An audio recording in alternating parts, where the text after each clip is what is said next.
Hello Partline families, it's Mr. Eccles here, and I just wanted to talk to you briefly today about what your children will be learning this term in school. So the upcoming term, our focus will be, will you read me a story? And in this, we will be looking at all the fairy tales and traditional tales that we learn when we're younger. The focus stories we'll be looking at in school will be Jack and the Beanstalk, The Three Little Pigs, and Cinderella. However, it would be a great idea if at home you can continue reading fairy tales with your children, such as Goldilocks and the Three Bears and Hansel and Gretel. And what we'll be looking at in English is really about how stories are structured. They've got characters and different settings. There's a beginning, a middle and an end, and it usually ends in a happy ending, and how the characters go on adventures. We'll also be comparing these stories about what's similar and what's different, and the goodies and the baddies in the story. Also in English, we'll be continuing our work in phonics. Our primary focus in phonics is learning the different sounds and how the letters look. And to support your children with this, you can continue using your green book at home, so the children are seeing these sounds every day and getting quicker and quicker at recalling.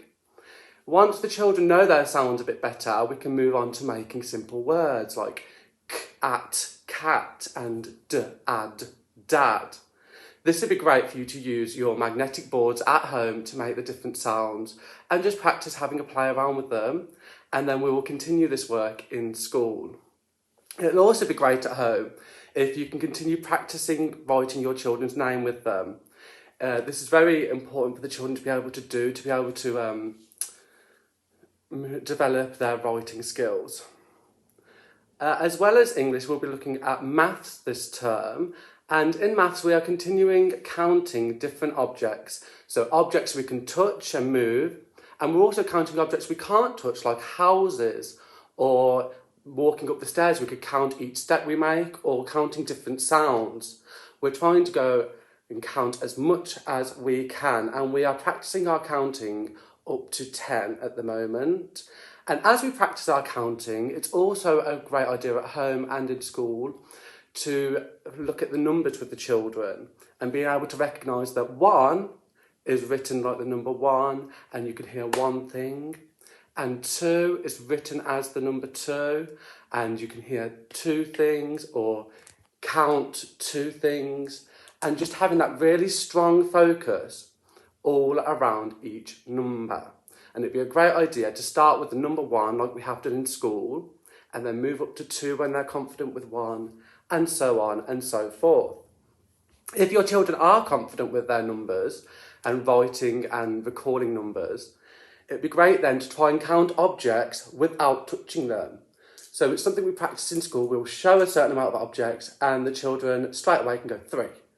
Or it might take them a little bit longer and they might have to count in their heads, and then they'll get to 3, and the more we do it, the quicker the response comes. So it'd be great for you to practice that at home as well. In reception and our early years foundation, there are lots of different skills that we are practicing that aren't really taught in lessons. Skills such as PSED, and this is really great talking about feelings. So every time your child comes home, ask them about their day and what happened and how that made them feel. And this also overlaps with our communication and language goal. And that's also about the children asking questions, responding to questions, and having discussions with their grown-ups or their peers, and having the skills to be able to wait and take a turn and listen and respond, and not just talk, but having that good conversation. So again, this is something we practice in school, and I'm sure you do it all the time at home, but it's great to keep that up and to keep that communication going. Also in communication and language, as well as reading their storybooks that they get from school, being able to think about what the characters might be thinking or feeling or where they might be going. It's also great to practice songs as well, and nursery rhymes. We do these every day in school. We're singing crazy in school, so it'd be great to practice that at home as well. And some of the children, if they remember some of the songs from school, they might be able to take that home too and teach their grown-ups the songs and continue practicing.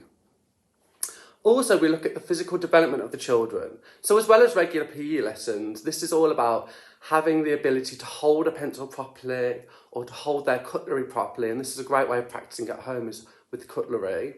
And if your children do struggle with these things, it would be a great idea to maybe get them some fidgety toys or Play-Doh, little things that make their little fingers stronger so they can improve their grip. Also, expressive art and design. As we're coming up for Christmas, this is a great activity to be doing at home, and maybe making their families Christmas cards or making decorations or doing lots of different arts and crafts and trying different methods of art and crafts, maybe painting or maybe junk modelling, getting lots of card and toilet roll tubes and just making different things out of them. It's really, really great. Again, that helps with the little fingers, and it's just a nice activity to get the brain working and get the children creative. And our last one, again, coming up to Christmas, is understanding the world. And this is all about how different people celebrate different things. So we are coming up to Christmas and we're going to celebrate Christmas, but also on the way is the Jewish holiday Hanukkah and lots of different other holidays as well that come out through the year. So it's great not only just to look at Christmas and all the amazing things that go on around Christmas, but how this is different to different festivals like Diwali or Eid.